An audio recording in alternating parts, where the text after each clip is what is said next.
Folks, welcome inside the Parisi Palace, high above 2919 East Broadway. This is a special live edition of the Jake Feinberg Show, coming to you live on Power Talk. Please go to our website, powertalk.live. Download our free app and stream all of our live local programming, including Solomon on Blast, the Jim Parisi Show, and yours truly, the Jake Feinberg Show. We can't thank you enough for making us part of your day today. And I continue along these different regional areas of bastions of music that have enriched our country so much to a point.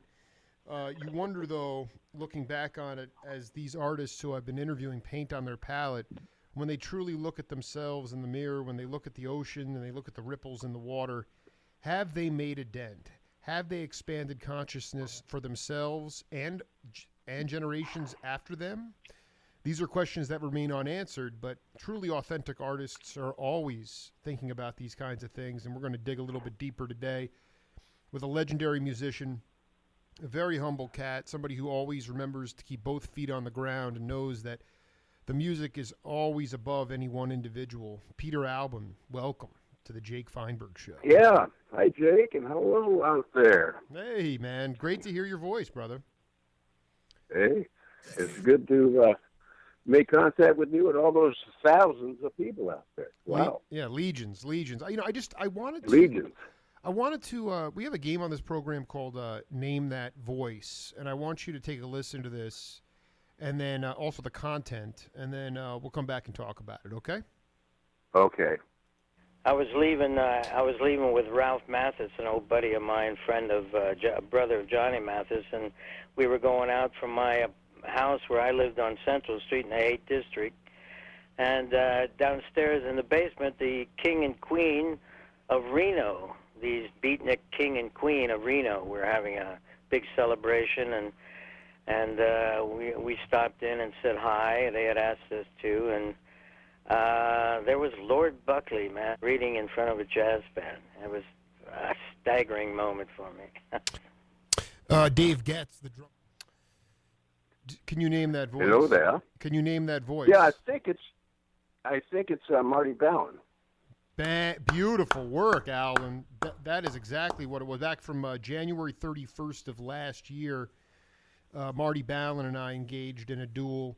But I wanted to talk to you specifically about, to me, there would have been no consciousness movement at all. There would have been no psychedelic rock movement without the beat poets, without the merry pranksters. And they were the galvanizing force. And I wanted you to talk a little bit about the impact that cats like Ferlinghetti, Ginsberg, and the pranksters had on Peter Albin. Well, actually, they had a pretty big influence on my friends and a little bit on myself, I guess. I was with a group of people who were really kind of into the, and I call it the post-beatnik period, because they weren't into the beatnik period because they were too young.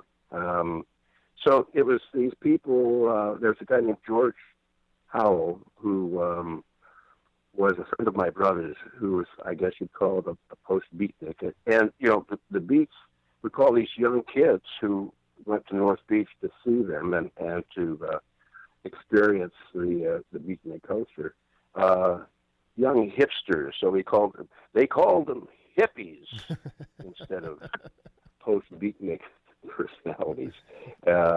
George used to be a hotel clerk in a hotel in the corner of Broadway in Columbus that was famous for having a lot of weird people come in, and there's a lot of drugs going on, unfortunately, a lot of drinking and stuff, but there's also a lot of poetry going on and folk music. And that's basically how I kind of came into that post-beatnik scene. It was like playing in some of those places, like the Coffee Gallery and Coffee and Confusion, the Fox and the Hound, little clubs in the North Beach area with my brother and some of our friends. Including David Nelson and, Jerry Garcia and those people from, some of the people from the South Peninsula. I lived at that time in the Mid-Peninsula, a town called Belmont, California. Very suburban. but we wanted to be hip. So we listened to all these, jazz records, Ahmad Jamal and Mose Allison and Miles Davis and John Coltrane. And, listened to Lenny Bruce and Lord Buckley, and tried to get hip. I guess it wasn't an easy thing to do for a 17-year-old kid. Well, really I wet mean, behind the ears. At 38, I'm still trying to get there. But the truth is, good luck, Peter. I just wanted you to talk about, if you could take the audience. It's one thing to listen on record. I mean, Marty Ballin, as we continue that interview, was talking about going to either the Jazz Workshop or Basin Street West, and Coltrane got off the bandstand and actually went over and urinated in the urinal and kept playing his instrument. And I wanted you to talk a little bit about, and then obviously going downstairs to see the King and Queen of Reno, Lord Buckley, waxing poetic with a black jazz band. Can you talk specifically about a time where you were not just on record, but you had a visceral public experience with some of these poets? Well, there was this gal named Joni Sims who was a singer, and she actually tried out for the Jefferson Airplane at one point. And her and David Nelson, an old high school buddy of mine, who later became a guitar player for New Riders, Purple Sage, we went up to the city dressed up. We dressed up in kind of like suits, and she had this fancy dress that she was wearing. And because we were underage, Sure. and that's what you did. Try to get into these 21 over clubs. You had to kind of look like an adult. So we went to the Jazz Workshop and saw Muddy Waters, and with James Cotton and with his band playing piano. And that was really fun. And then Joni said, well, let's go see Lenny Bruce. He's playing down at West, Basin Street West, which is on Kearney Street. So we went there, and he hadn't come from the hotel yet. He used to say at this hotel called the Swiss American, I think it was called, across the street on Broadway. So we see him coming out of the hotel. We just kind of stand by the back door of this place, and Joni, who was extremely forward, pushy kind of woman, said, Mr. Bruce, can you please let us, they won't let us in the front door. Can we come in with you? And he said, yeah, sure, kids, but just hang in the back here. When you get in the door, just stay by kind of the back door. Okay, so we go in with Lenny Bruce, and he goes on the stage, and we kind of stay in the back. And it was kind of difficult to hear him, but we did hear him do a routine. But David and I looked at each other, and David said, I don't know what the fuck he's saying. I can't understand a word. He's gone on some weird trip. And it was at the point where he was always talking about his legalities, the legal problems that he had, and about freedom of speech. And it wasn't funny. Whatever he said, that we did catch, it wasn't funny. But it was very important. And, a couple years later, maybe even a year later, he died. So, but that was kind of an important thing for me and Dave, to really see our hero, because we had memorized the sick humor of Lenny Bruce and interviews of our time, Dr. Schoenstein, So we were those kind of kids that would just really go over all these different kinds of recordings and books too, and movies, and sometimes memorize parts and stuff that were meaningful to us. Anyway, well, I'm just that's one incident.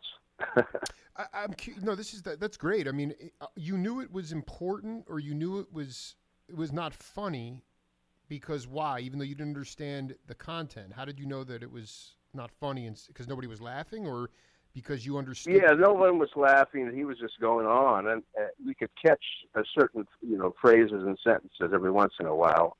But there was not too much laughter. He was talking about his experiences in court. Later on, after I worked at the Matrix, I got friends with Ray Anderson, who recently passed away, who was Lenny Bruce's recordist. When Lenny Bruce had to go into court, cops were doing his routine. And he said, no. Okay, I'm going to hire a recordist. And Ray was a pretty good recording engineer. And later played me these tapes of some of Lenny Bruce's routines. And, obviously the records were really funny, and the routines were okay. The later ones, again, they were kind of like talking about freedom of speech and the problem with that he was having legally in politics. Very political, and I started kind of like getting away from my interest. My interest was not. I was not a protester. Right. I was not a freedom of speech guy. I was not from Berkeley. I was from the Peninsula, and music and fun. We were more concentrating on having a good time than trying to make any kind of political point. And that's true. That goes to our music that we played too. Was not political. Country Joe and the Fish. That's a different story. And that's someone you should probably talk to. Well, I've been trying. I mean, we can get into that. I would love to talk to him. I wanted to. Yeah. Speaking of the music, because this is like what you said. You were about creating good music and having a good time. I interviewed a guitar player in Australia yesterday, Jose McLaughlin, who is essentially. It's not been proven yet, but I am going on a mission now to prove that he and John McLaughlin are very much related. They look the same, but he was talking about the Mercy beat. Are you familiar with Mercy beat? A little bit. I want to read you this quote and then get your feedback on it. Okay. He said, the crux of the thing is when we started Mercy Beat in Liverpool, the scene that spawned the whole thing, the Beatles, somebody once said to a musician, "What is Mercy Beat?" And the answer was, "It's American rock and roll, only played badly." And what they actually were saying was, it was American rock and roll that was played with a Liverpool accent. This is the important part I want you to riff on. It basically is taking an established form of music and putting your own local touch to it. You take famous songs, but you do it in your own cultural input. That's something that's been important to me throughout my life. So with Big Brother, with Peter Albin, with David Nelson, I would agree with that, Jake. That's the kind of statement that I would make. The last part. Exactly. So what I want you to talk about is the regional. Could you talk about the regional sound that you incorporate? Let me talk about like the I want to say the beginnings of or what influenced the so-called San Francisco underground sound, and that was the folk music scene that was happening in the Bay Area. There was clubs in San Francisco and in Berkeley and down the peninsula. And elsewhere too in Northern California, but usually around universities. So in Palo Alto, you have Stanford, and there was a place called St. Michael's Alley. There was a place called Kepler's Bookstore, and both of these places had kind of like, I want to say, not necessarily open mics, but an open policy. You could bring a guitar in there if you were any good, and just hang out in the back. That's what Garcia did at Kepler's Bookstore. That's right. And that's where my brother and David Nelson and myself went down to try to get him to play at a little club that we had that was only open on the weekends in San Carlos, California, which was up about 15 miles north of Palo Alto. And we had heard about Garcia, and we, wanted to ask him, if he would come up and play, and along with, some of his friends. And that's basically what happened during the summer of, I think it was 62 and 63. I'm not very good, when it comes to specific dates or whatever, but the Boar's Head was created when I was getting out of my junior year of high school, so that would have been 61 when I graduated was in 62. Right on. And we had that Boar's Head Club happening on that year for sure. We had two different locations, and it was very small, the first one, which was above a place called the Carlos Bookstore. Didn't have any microphones, just people and we didn't really have a stage. We had a little platform that was maybe about 4 inches tall. People would get up there and sit down in chairs and play all sorts of kinds of different folk music, including, Celtic stuff, blues, contemporary folk music stuff that the Kingston Trio were doing, older American folk songs and ballads. We had people who played dulcimers and recorders besides guitar and banjo and fiddle. We went to a larger place the next year, the Jewish Community Center, also in San Carlos, which was larger. We could accommodate, instead of 25 people, we could accommodate about 100. And we even hired people sometimes. So we hired a wonderful player, singer-songwriter named Jesse Fuller, who wrote San Francisco Bay Blues. Oh, I love. He's all over that Good Times Jazz label. I have a couple of his albums. Exactly. I love that cat. Yeah. And he was he had a shoe stand in Oakland, wow. And but would play colleges and universities and small clubs once in a while, and he would record. And we heard his recordings on Good Time, and somebody got a hold of him. And I think it was like $75. We paid him, and came over in a station wagon with his daughter, and brought out all this weird stuff. He had a thing called a Fodella, which was basically a bass cabinet with bass strings that he operated with his foot. He had different foot pedals for different strings, and he had a rack. We had a kazoo and a harmonica. And he had a hi-hat cymbal. He would also use that, which had a tambourine on it. And he was a one-man band. And I think that he might have had a little amplifier. I can't remember that. And I don't know whether we ever got any kind of recordings. We asked him if we could record him. He said, no, you can't record me because I've been screwed so many times in Europe. Did he have a pedal board? He had a pedal board with him? He didn't have a pedal board. He had a series of pedals that operated the bass instrument called Fodella. And wow. would pluck the strings. Wow. Yeah. Wow.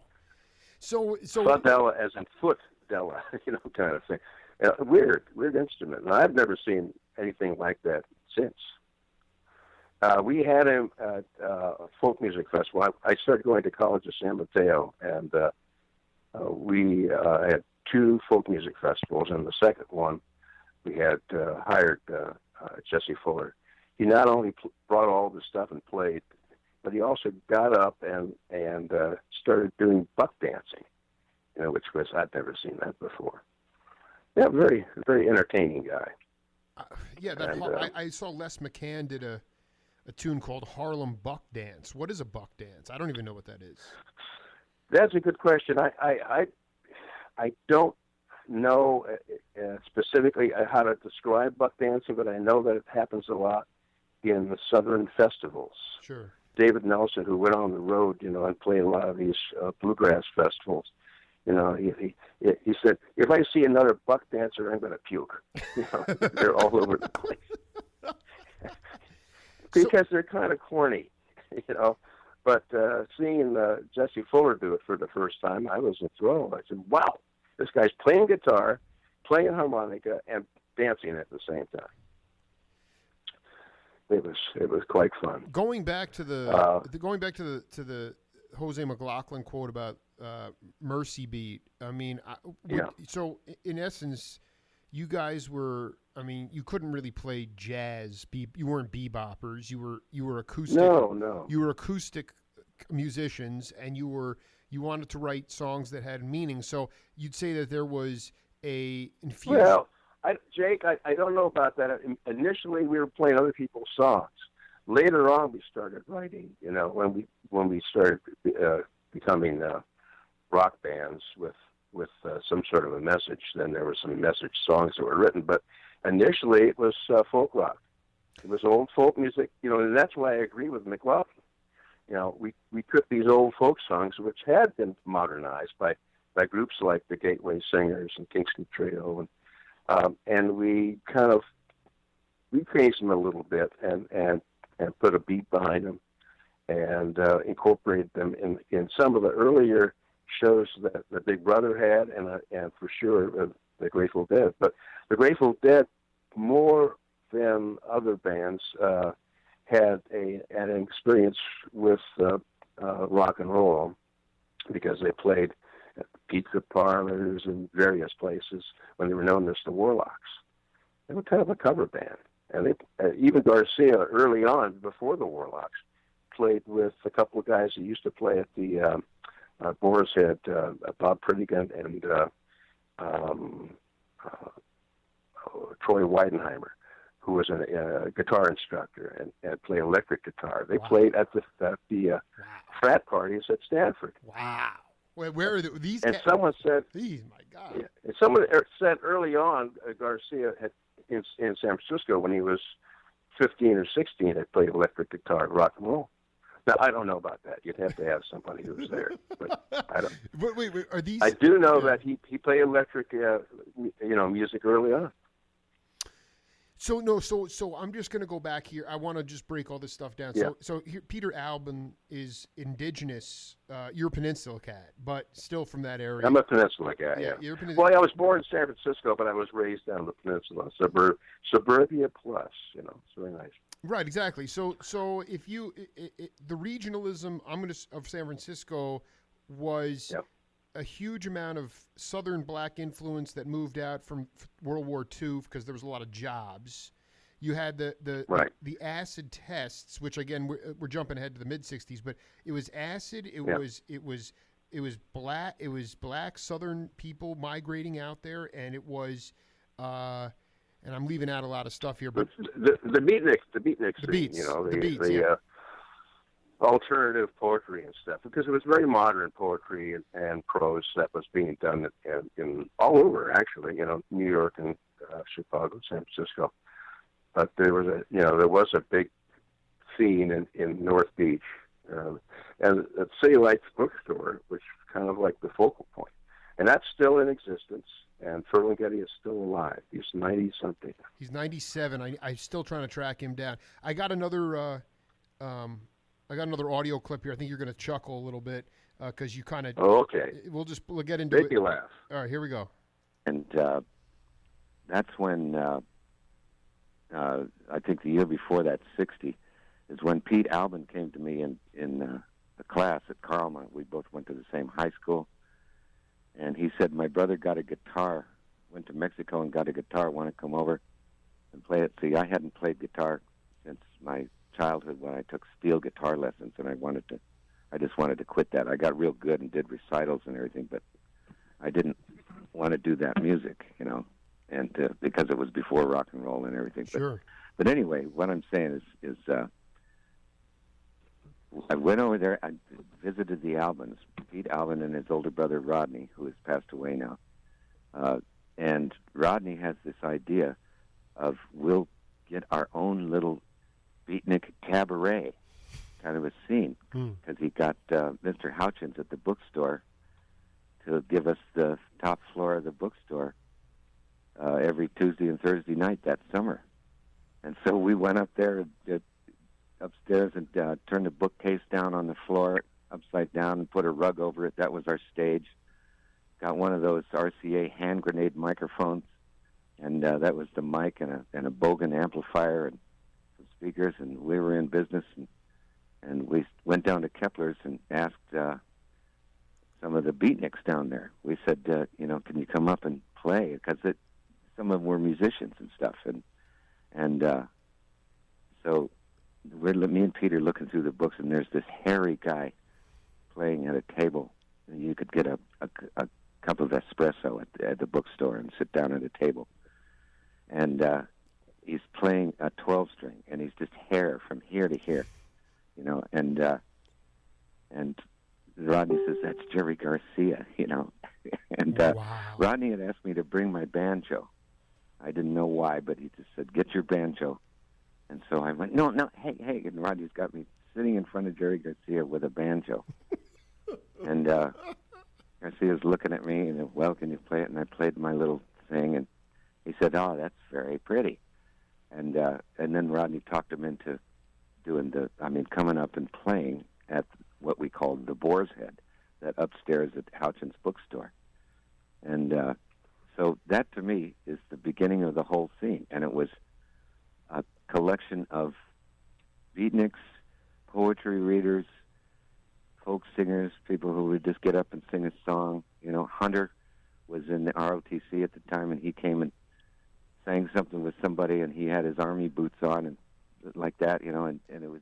I can send you this entire... We just went for hours and hours and hours, but I assume you know who that is. Sure, it's Nelson.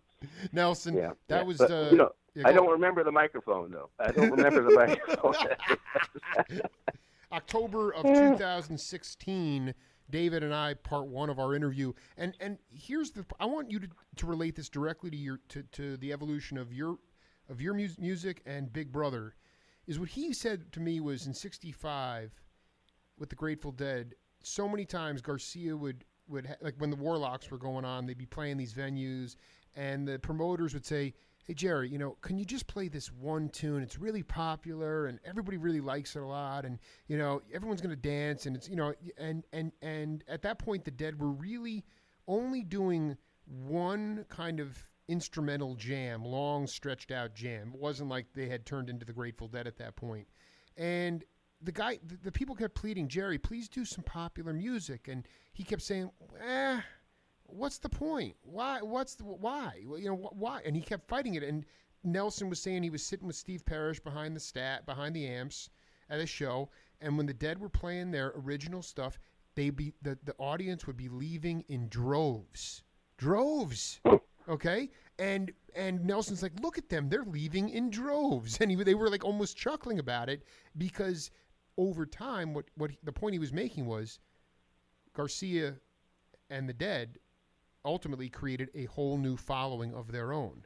And my question for you is, did that happen to Big Brother, where you began to express yourselves, where you felt like you had something to say? People were telling you not to do it, be more conservative, do more popular standard stuff. You bucked the trend, but yet you saw people leaving in droves. It didn't happen with us. We started out, without Janice, of course, I was the lead singer. Mm-hmm.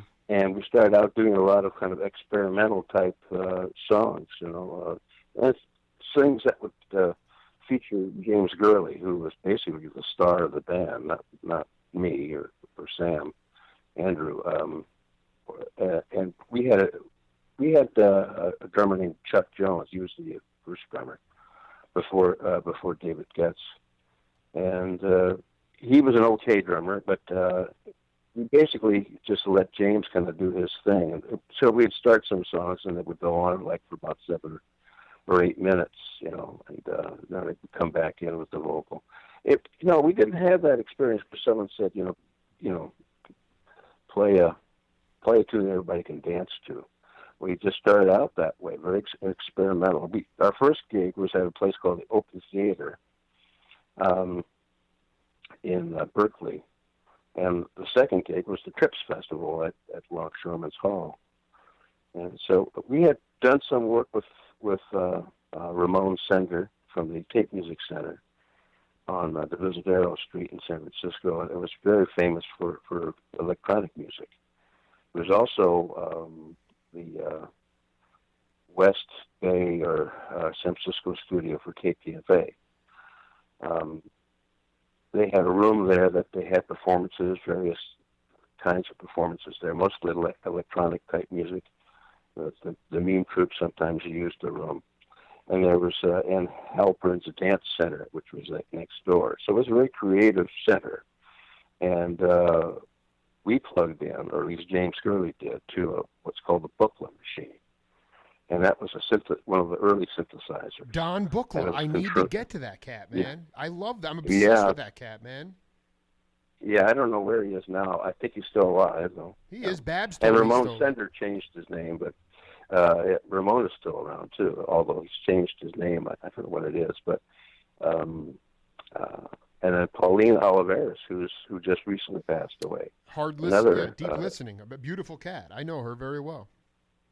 Yeah, she's She was really neat, and she was there, but she didn't get involved with us.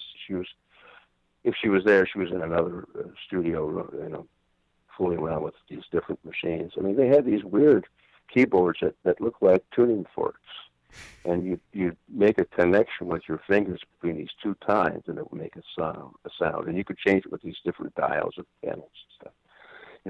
I don't know much about electronic music, but it certainly was very strange then. You could make somebody, make an instrument cough. Right. Make a guitar break sound like atomic bombs going on.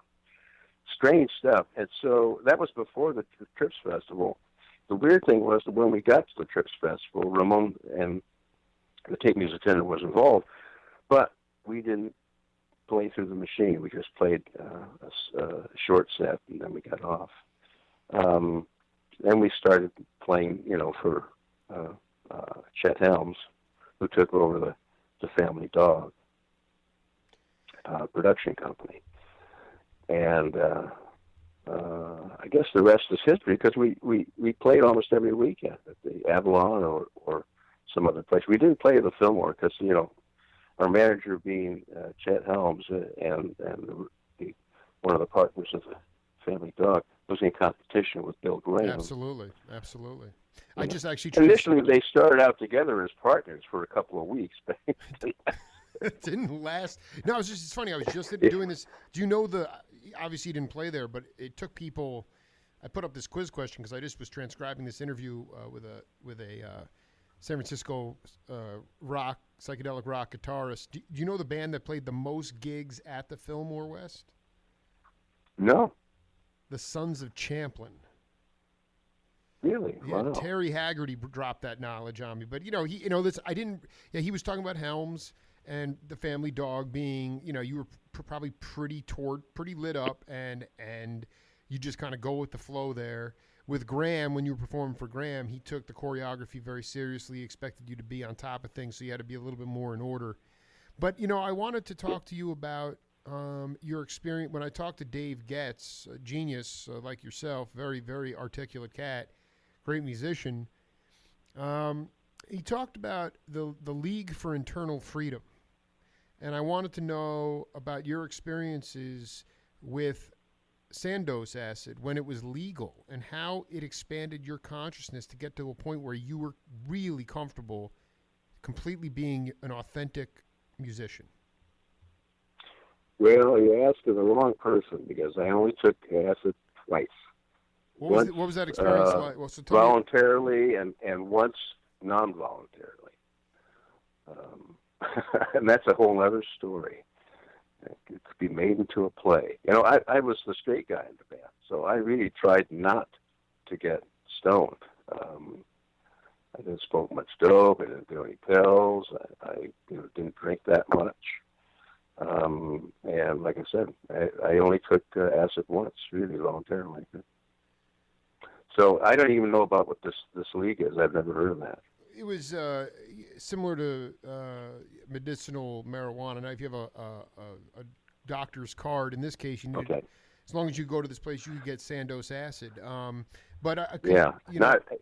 I really wish that my brother was alive, because that's a question for him and some of his friends. Because Hank Harrison, for example, that's another guy you should talk to. I'm trying to get they him. were. Yeah, exactly. I know. I'm trying to get to. These are the. I'm going.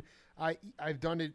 I have jumped over the psychedelic rock scene, but could you talk a little bit about trying to stay straight in the trip, in this whole trip? I mean, every festival, the Muir acid tests, the Summer of Love, Longshoreman's Hall, that place was dripping with acid. I mean, how did you? Well, I remember that at the Trips Festival at Longshoreman's Hall, that there was a bunch of people passing out these huge gallon containers of ice cream, and we were laced with acid. So people were just putting their hands in and grabbing out some and tossing it in their mouth, Wow. And that was going there was in the balcony area and all around, but I didn't, I didn't even know about that, and the ice cream didn't come to me. It didn't come to the bandstand. So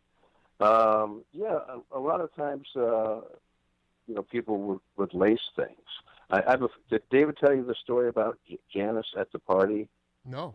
where she got dosed? Please, Oh, it's funny. go ahead. We played. Well, Dave was going with this gal. 3 later, married, and she had a party. There was a bunch of girls that lived there. She's on California Street in the city, and there's a little back line kind of set up for different people, for people to play, different people to play, semi, I want to say unplugged rock and all that Sure. sort of thing. So Sure. Janice came with us and was partying. There was a big bottle of champagne, or cold duck, I think it was, Dave said. I don't remember this. This is a story that Dave told me, but Janice liked to drink wine, and the rest of the band did too. And she started slugging on this bottle of cold duck, and some guy standing by it says, "Oh, you really must like to get stoned, boy." She said, "What's in there?" He said, "Oh, that's about 500 million milligrams of acid." Oh, man. She ran into the bathroom and tried to throw up. That wasn't working. And she started really coming on strong to it. And someone said, "Well, let's go to Fillmore.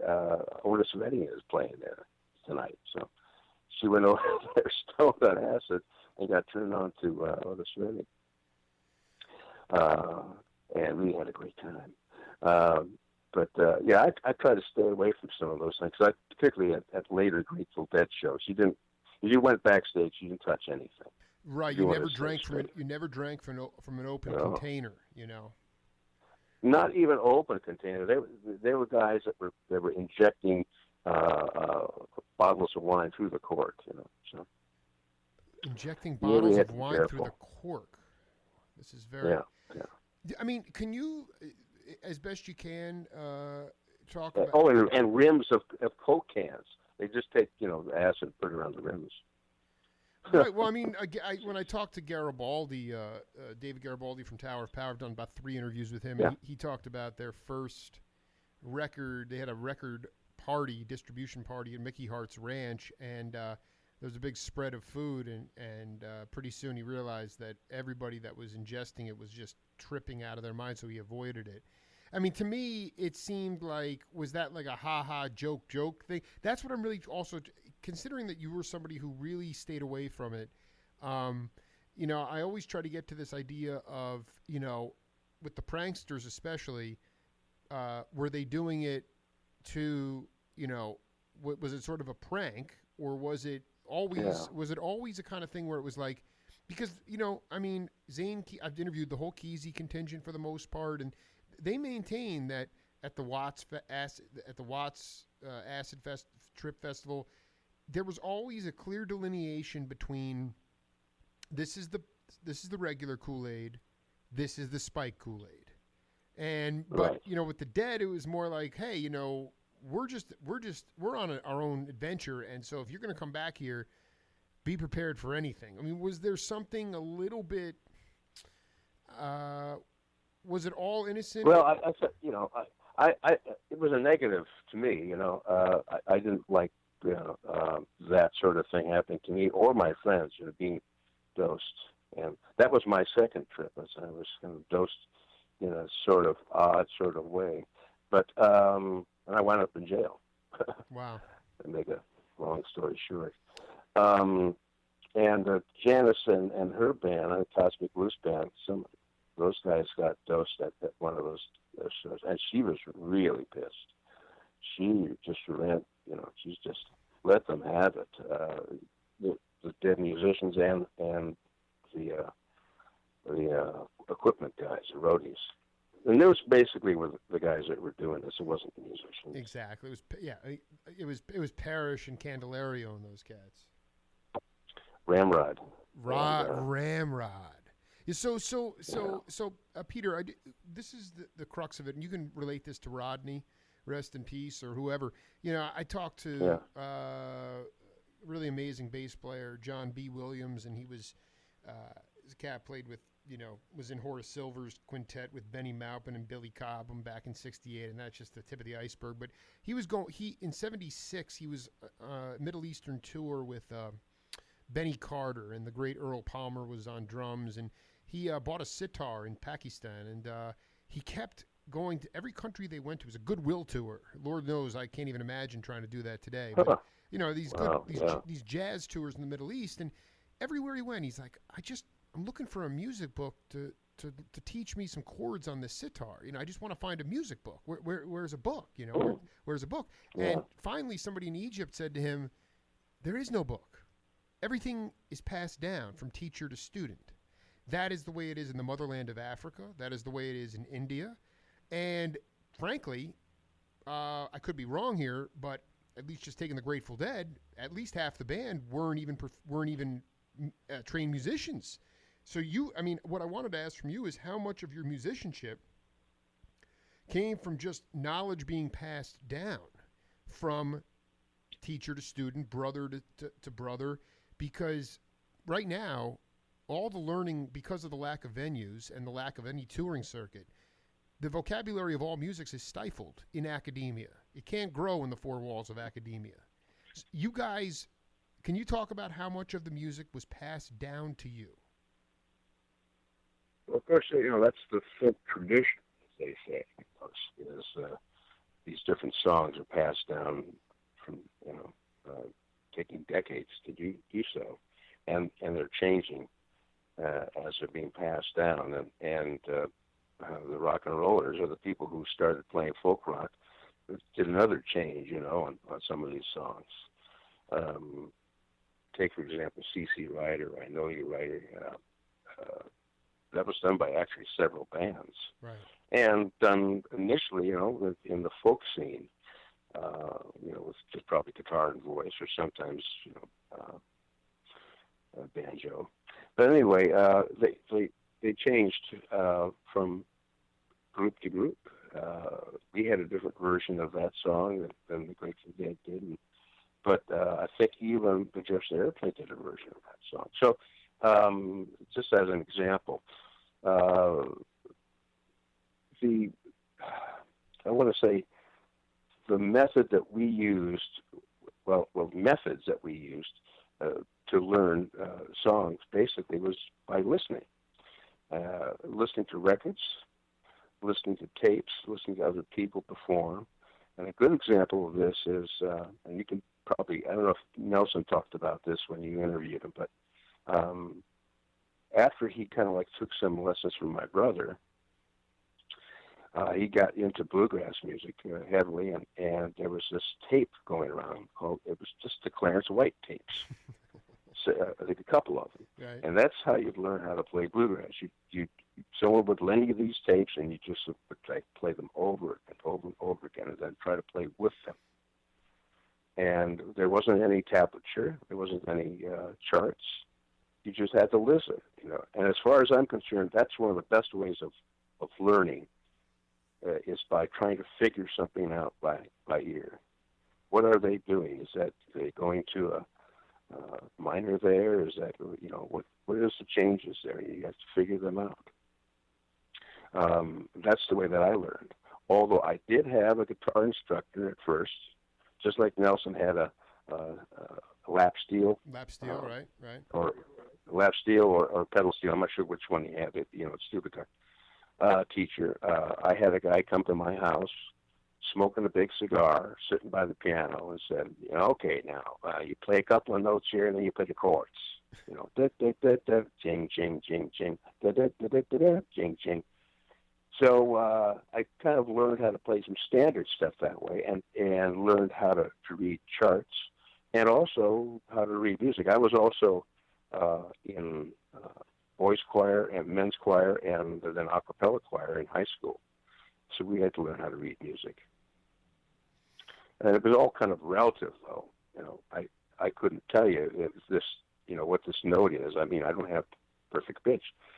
But we did have friends who were really into music and who sometimes played with us. One is Edgar Bogus, whose brother is Roy Bogus. Well, I famous did. piano player. Ed and I had a great deep hang about 2 or 3 years ago. I know him as Okay. that ridiculous fantasy producer, but I also knew he played. He had. Anyway, continue, please. He played fiddle. He played fiddle with our band, With and we said take a break, Ed, and then he would do Vivaldi breaks. Funny guy. No, I was going to say that. I want to get this quote up here. It was. This is from an old school jazz drummer, Steve Mitchell. He said. Amongst the old school San Francisco musicians, the three geniuses were Joe Henderson, Ed Bogus, and Van Morrison. Wow. Ed Bogus's ability to write parts for three different trumpets. He was a brilliant cat. But he was yeah. I mean, no, the autodidact part of it is very important. A lot of younger cats, my generation, Gen Xers, Gen Ys, millennials. You talk to a lot of the jazz musicians who now are teaching these kids, and they say their ears are locked, mainly because they've had, for a variety of reasons, but a lot of it has to do with the fact that, so much notation is taken over, so much academia that, they are just comping a lot. They're not really feeling what their ears are locked, and your ears were not locked for a variety of reasons. But if you could talk about, this is the most important thing. It's not so much. I get it. You listen to Clarence White and the Kentucky Colonels, and you over and over again until you get it. But when you're on the bandstand, you're a bass player, among other things. I mean, can you talk about how you developed good time feel on the bandstand? Well, one of the things early on that I had to find out from other people was,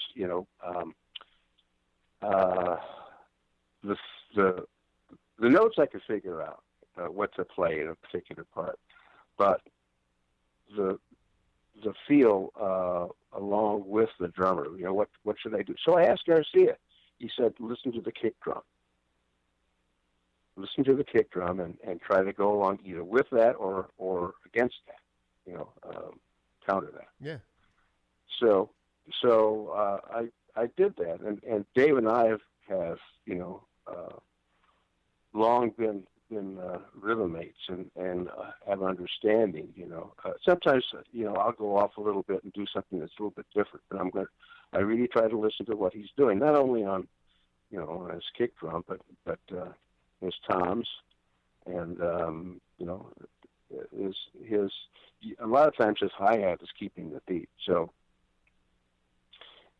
everything together, I have to really listen to. I think that's what I know that's what I tell kids. I said, you really have to have ears. Just concentrate and listen. Listen to the people that you're playing with. Obviously, listen to music over and over again that you like. Try to figure it out. Figure out what they're doing. If you could read music, you could probably find out quicker. And a lot of people like Bloomfield, after a while with different bands that he was working in, he said, I had to work with people who could read music because they were just taking too much time trying to figure things out. So there's that argument. And some people like Bloomfield would say, reading music is the key.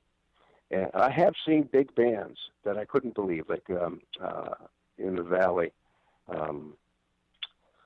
What is his name? There's a drummer who played with Count Basie, who plays with Tony Bennett now. Harold Jones. Harold Jones, fantastic drummer. Yes. He's sometimes organized these, I don't want to say jam sessions, they're like big band shows. And it's not a band that rehearses. He's got the basic charts. He has all the people who know how to read charts, and they're the people in the band, and they're reading, and they do a fantastic job. I could never do something like that unless I really was a really good reader. And these guys are playing not only the notes and the rhythm correctly, but they're playing with feeling. So there's something to say about that too. But it's funny. I had a guy called me up out of the loop, And he said, "Well, you don't know me too well. I play trumpet, and I work with some a cappella groups and stuff like that, and I was familiar with that." He said, "I have a daughter who's learning bass. I'd like you to come over. I'm going to make you dinner. I just want you to come over and talk to her about bass." Okay. Do I bring my bass? He said, "Yeah, you can bring your bass if you want to. We've got one here. But, I just want you to talk to her." I said, "Well, okay." I found out later this guy was, and I heard some of his recordings. He's an excellent trumpet player. He's also, what do you call it, the Jewish cantor. Very good singer. Excellent singer. And it's a very good reader, So what I was telling his daughter is like what I'm telling you, is that to me, to make music important, by learning it on your own, by just listening to it, trying to figure it out, it's more important. I don't want to say that reading music is cheating. It's not, but that's a key, definitely a key to music. But when you're learning it on your own, it seems to make more of an impression on you. And I gave that opinion to his daughter. Then after I left, I said, "Stupid! Why would I tell this poor girl this?" And and her father's sitting right there. He's a great musician, and he's a reader. And later on, I found out she gave up playing bass. But anyway, I felt a little bit guilty about it. But it's important to me, and that's the way that I learned. So did you get to a point in your career where you were really locking the groove, or did you did you know I wanted to read you this quote from do you know the cat Tommy Coster, the keyboardist for Santana? He wasn't. No, I don't know him. So Tommy Coster was with Santana in the early 70s, and he said that, I just want you to relate this to you and Dave Getz, and this is even during the Bob Shad years prior to Janis, but you can just riff on it. He goes, "When Tony Williams and Ron Carter came into playing with Miles, they no longer just played straight ahead ding-a-ding-ding-ding-a-ding-ding-da, dotted eighth note to the 16th note swing. Rather, they broke the time up. That just messed me up. I thought it was so beautiful. They're breaking up the time, and there's freedom. And then all of a sudden, on My Funny Valentine, they start going into time. It lifted my entire being. That whole concept of no longer just playing, in this case, hard bop, but breaking up the time and everybody having a space to create. All of a sudden, as the choruses went by, everybody started to swing the tune. After that, it became a whole new way of rhythm sections playing. I think it was the beginning of changing the way jazz was played." And I guess the simplest, can you talk about how you and Getz, if at all, broke up the time and then came back into time? Well, it was just, sometimes it's eyeballing, and sometimes it's rhythmic figures that will or in my case, I'll give a musical clue that maybe we've agreed upon, to change time or to change a feel. We have this one song that was on the mainstream record, which drives some people kind of crazy, particularly our vocalists that we use. It's called "Bye Bye Baby." It's just a kind of ragtime kind of song written by Paul St. John, and Janis did it. But it's got just two different feels to it, and it's simple. You'd think it would be simple, but it screws people up all the time. Just because it's just a weird little change in the middle. But it's not avant-garde. It's not wild stuff that like all these jazz, modern jazz bands were doing, like Warren Coleman and stuff. Gosh, but we play simply. David is a good jazz drummer. That's where he first started, but he's not way out there. And I have played out with some way out drummers, and then I've also played with I want to say soul drummers, and they have a different kind of concept, different feel. I played with Roy Blumenfeld a lot from the Blues Project. Wow. He's a great fucking drummer. Oh, yeah. I love that cat. Can you talk about the? Yeah, he's very good. Can you talk about very good? Well, he's just a little bit more right on, a little simpler in some ways. David and I kind of push the beat. I don't want to say we're ahead of it, but we push it. Sure. With Roy, he says, lay back, you know, on the beat, but lay back. One thing that we did with a sax player who came in to sit in, and it was a great sax player from Berkeley. And he said one of the most nicest things to me, and also I think he said this to Roy after we were packing up our stuff, put stuff in the car. He came up to me and says, you know, you guys really got great time. It's really a pleasure working with people who understand time. I know. So, talking to Peter Yeah, Albin nice. here on the Jake Feinberg Show. This is something I just transcribed from my interview with Dave Getz, and wanted you to talk about it. I know you talked yesterday about being at your you were working a gig, and you couldn't do the interview. So I just want to read this to you. He said, Jake, I was very depressed the other day, Jake. I was walking around and thinking to myself, our generation was really about trying to raise consciousness of the world, of the whole society in some way. Racial equality was part of it. The music was part of it. The awareness of the ecology was part of it. We live in a planet where we need to have sustainable things. All of these things are all about social consciousness raising. Sometimes I feel as an artist and as a person like I failed. The whole consciousness of the United States is on a very low level. When you see guys like Trump and know that, in his case, he says, this is before the election, he said, and know that 10 or 15 million people think this guy is okay, it's really scary to me. I think, boy, we really failed. Maybe we raised our own consciousness, but we didn't fucking make a dent in the consciousness of this country, if that could happen. What is your take on that? Yeah. Now, who said that? Was that David? Or? David Getz, yeah. Yeah, well. Yeah, you know, I think, you know, we live in a TV society, you know, and also, you know, internet society, too. But, there's a great amount of people, you know, who voted for Trump who, I guess, you know, watch a lot of daytime TV or something. And watch the reality shows, you know. So typically is, you know, they're like, you know, I mean, they voted for a TV personality, as far as I'm concerned, not even a businessman. You know, Right.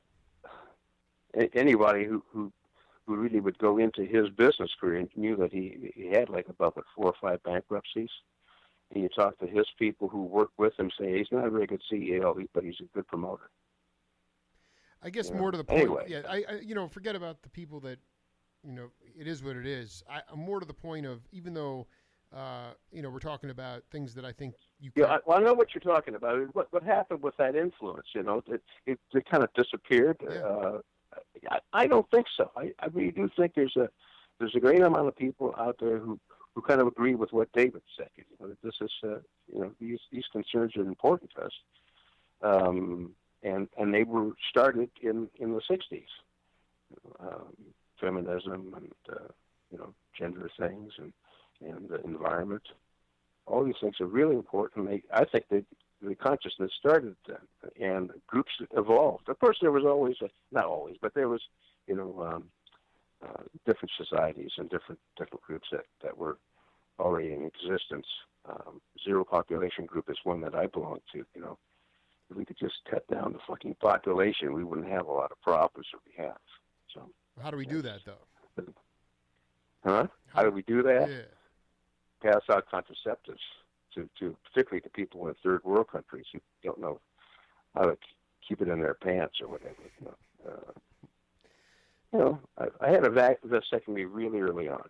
You know, I realized 2 kids, that's it. But I talked to people who were hippie type people. So there was a girl who was I was taking her back to some commune, and she was a Subu. And she said, I want to have as many children as I can. I want to populate the world with people like myself, you know. And I was thinking, oh, boy. I said, do you understand, you know, that this world is headed towards this overpopulated planet, you know, that can't sustain all these people. She didn't hear me, you know. It's a religious thing for her. So. Right. Well, we see it too. I mean, my wife and I, we have 2 kids. don't plan on having any more, but then I think more to the point. I mean, do you feel like, you know, have the movements, gender identity, ecology, civil rights, have they been, stratified too much so that they're all sort of, splintered off and it's too hard to coalesce? Why was the movement, or at least what it appeared to be, a more inclusive movement in the 60s? I think also, do you feel that your peers, I know I talked to a jazz drummer yesterday, who he really a heavy cat, and they invited him to Albuquerque to play a gig, and they said, well, what's your budget? And he told them what it was, and for his band to come, and they said, well, we really don't have that kind of money, but we have some great local peeps around that can play with you. And he said, I'd be doing a disservice to the audience and to the musicians, because I have worked hard with this band, and it would be he did a better job of explaining it, but I guess the point is that you see cats like, I can't wait to talk to Herbie Hancock. I'm producing a film documentary on Stan Getz. I can't wait to talk to Chick Corea. But the truth is, I look at some of these guys and I say, okay, are they doing their part? I mean, the thing that stood out to me about Getz was he was putting it on his back. But the truth is, do you believe that your peers have held up their end of the deal by remaining accessible to regular people so that they can inspire people? Or do you feel that they have been cut off, cordoned off by handlers and by big business? They don't even know it necessarily, but is that link in the chain? Are there missing links in the chain because let's face it. I mean, Fish Melton, I had a great hang with him. David Nelson. There's plenty of people that are accessible, but I don't think there's enough across music. And I just wanted you to talk about that. Well, I don't know. You're talking now in a kind of a subject that I'm not very articulate about. I don't really have a lot of opinions. It's difficult for me to speak about that sort of thing. Then let's pivot.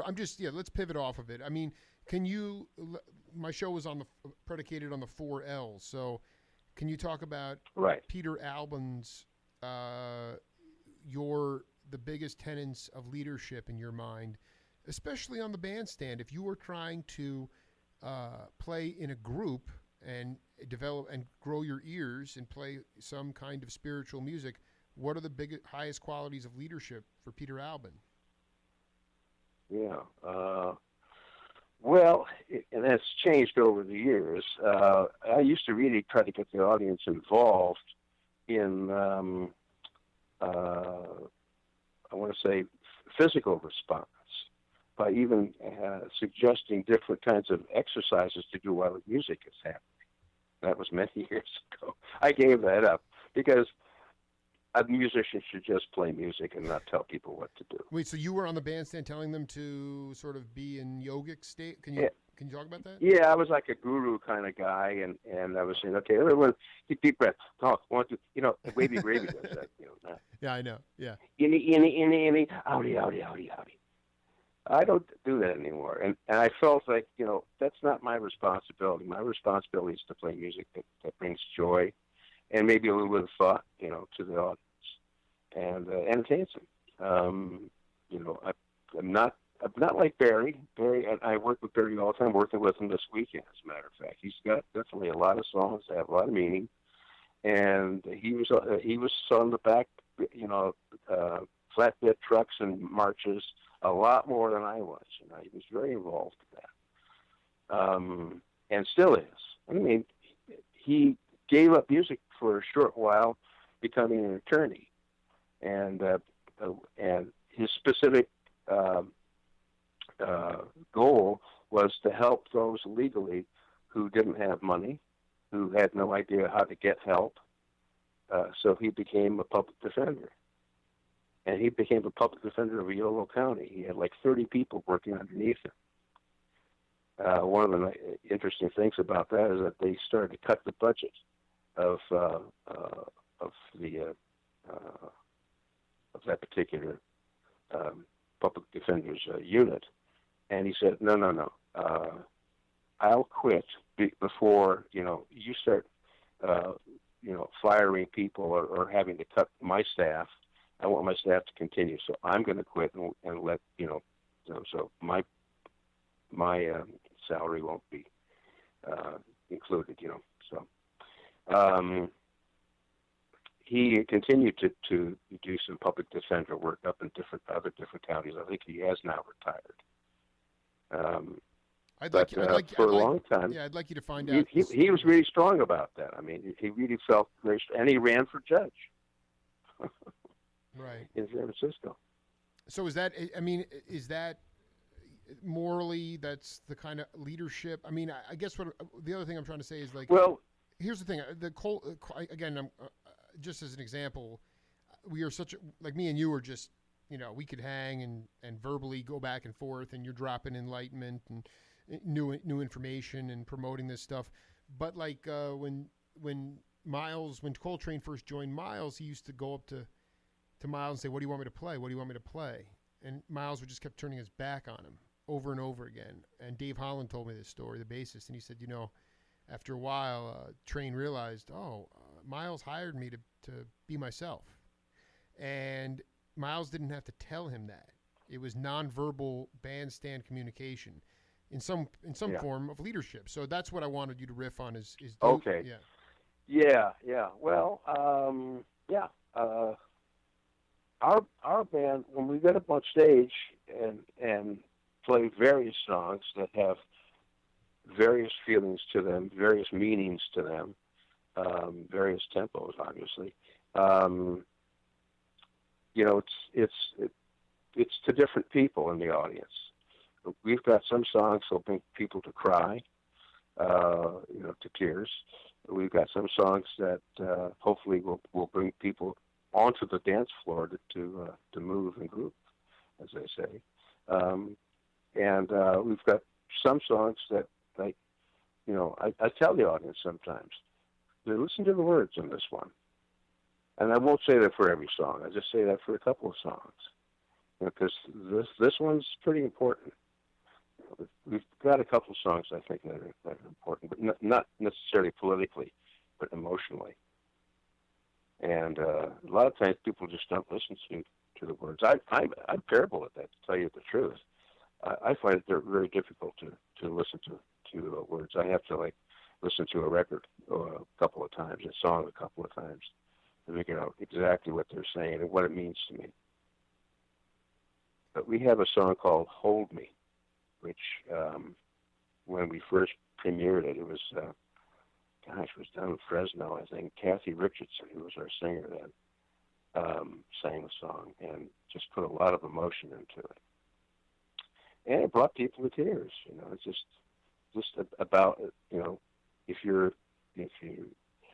song is very simple. It's just like if you need somebody, find somebody and hold them, or have them hold you. Closeness. And it's not like a lot of, I want to say, message songs. It's just something that's kind of emotional and meaningful in that way. Can you talk about your concept of love? Obviously, especially as it relates to how you bring love to this planet and to this to your community. Well, gosh, I think doing that is a big chore, or not chore. That's the wrong word. See, when you start to get me talking about these kinds of things, I start losing my words. No, you're doing fine, man. So stop. Don't put yourself down. Don't put yourself down. Yeah, well, it's tough because the music that we produce, if it produces kind of a loving feeling or something like that, that's great. But it's no real intent on our part to do that. But obviously the band is make love, not war, sensibility, and it's always been that way. And I kind of feel like it should be that way as far as group members go. And that's tough, when you're working with a group of people, it's only, it's just 4 or 5 people trying to do things in a loving way, or in a way that respects one another's rights. And that's a simple way of putting it, but I want to, sometimes I work with people, and I won't mention names, but they are just into themselves, and they don't give a shit about the musicians that they work with. And there really is no love there, and what it is a paycheck there. Right. And so a lot of times people will work with these kinds of people just simply because they need that paycheck. But there's no love lost when they're fired or when they quit, because there's not a lot of love there in the first place. So you try to encourage that within the group, whatever group it might be, and it doesn't have to be I love you, love. Just it's kind of like, hey man, I love you, dude. And I feel that way with the people I work with now. Tom Finch, a great guitar player, he's just a real loving cat. And most of the female vocalists, except for a few divas that we work with, very loving people, and will put out and as much as they can because they love what they're doing. And that's where I like the word love. I love what I'm doing. And if you love what you're doing, and you put a lot of love into it, it's going to get out there. Exactly. It's going to go to other people. Can you just? And I think, Jake, you're probably doing that. Well, I've been doing it for 6.5 years, man, relentlessly. I mean, I haven't read any books. I've been doing merely taking my true nature as a journalist and asking questions to peeps that are willing to go there, and then taking those stories and disseminating them on new media. I don't think social media is a terrible term for these new apparatuses. These are tools to drive consciousness. This is, put up no problem. But, the stories you're talking about, the story that Dave gets, he might cringe that he said it, but the truth is that he was being honest at that time about your generations, how much longevity did that movement last. And that's already resonating tenfold on Facebook. So, you figure out ways. Let me give an excuse here. And the excuse is that our generation, baby boomers, who are a little bit younger than me, but because I was born during the war, and so was Dave, World War II. We're getting old. And our concerns are turning towards health, and where are we going to, how are we going to take care of ourselves? We're not too worried about taking care of the family anymore. The family has gone off and usually can take care of themselves. But we're kind of worried about our health primarily, and where we're going to be living in the next 5 or 6 years. Should I be looking for a home? I'm 70, almost 73. Dave is 77. And he's already had some problems, with his health. And Nelson's, I don't know if you know about that. That's another thing that he. Well, I was going to ask you, he had a collarbone. Did he heal from that? Is he okay now? Yes, he's healing from that, but he's got something worse now that he's dealing with. You have to ask him. Okay. Yeah. Well, I part of it is also in many ways, this is. We got a people's history of music going on here, and just one final question for you before I let you go is could you just talk about the experience of playing free? I mean, you had these bass players like Miroslav Vicious and Stanley Clark who were not just locking the groove, but they were adding a new voice. And I want to know when Peter Albin was trying to put a voice in there, playing free, like in what context, in what setting? Yeah, obviously I'm not close at all to those players, and I appreciate all they've done, and I really like some of them. You know, Jaco Pastorius is another one. I yeah, I am so far away from those cats, you know, in my abilities, but early on, just for the lack of I want to say musicianship, you know, I was trying everything. So would do goofy things, you know. And just hanging out, you know, not playing certain parts, you know, letting the guitar players or the drummer do his thing.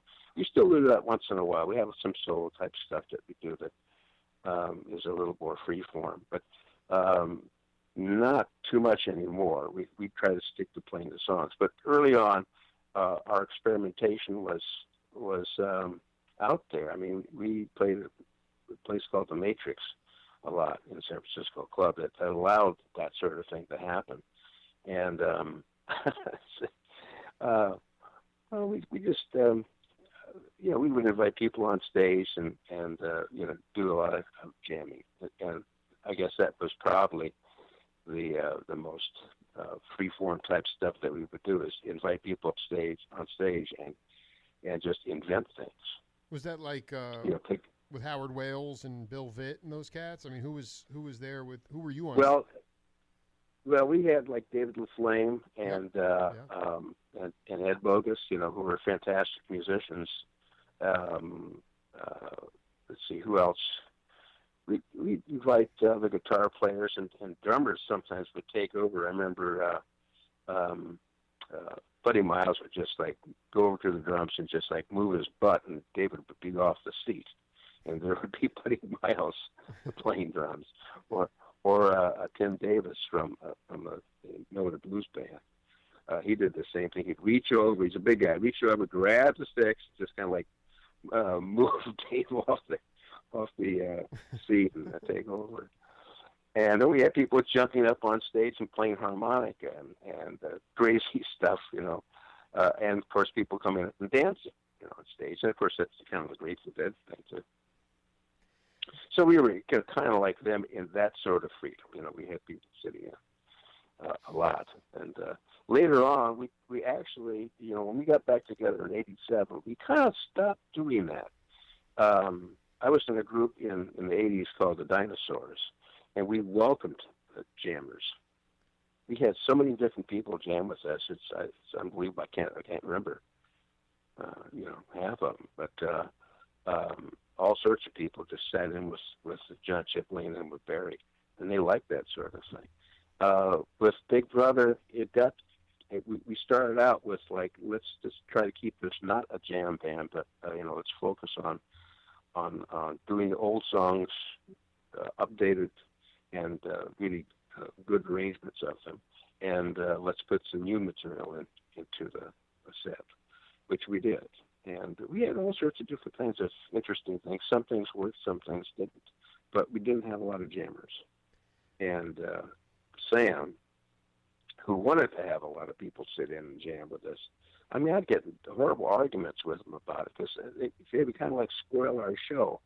He let one girl one time, and this was several times we'd have female vocalists come up to Sam and say, I love jammers. Can I sing a jamming song, please?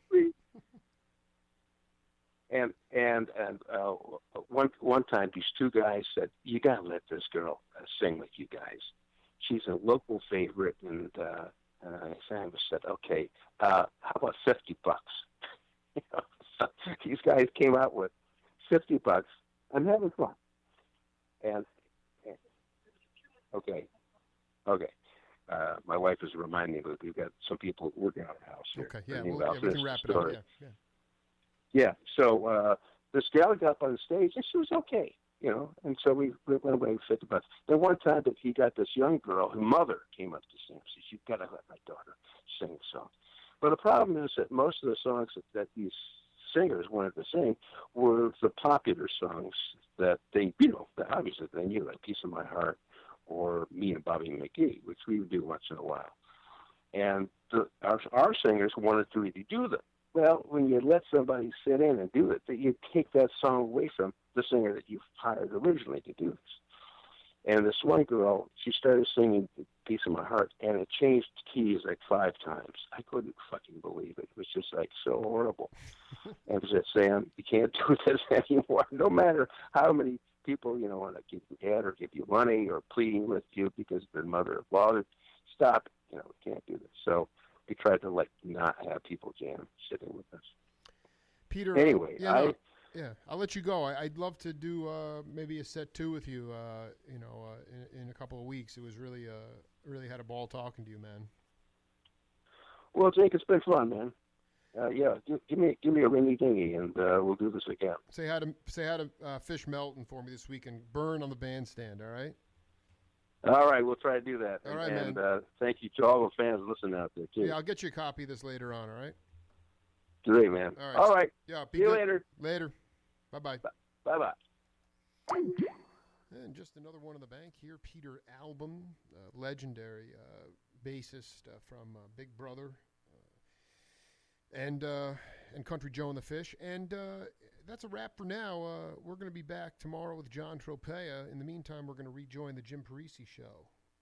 In progress. The only talk in town guaranteed to make your brain smile. It's the Jim Parisi Show.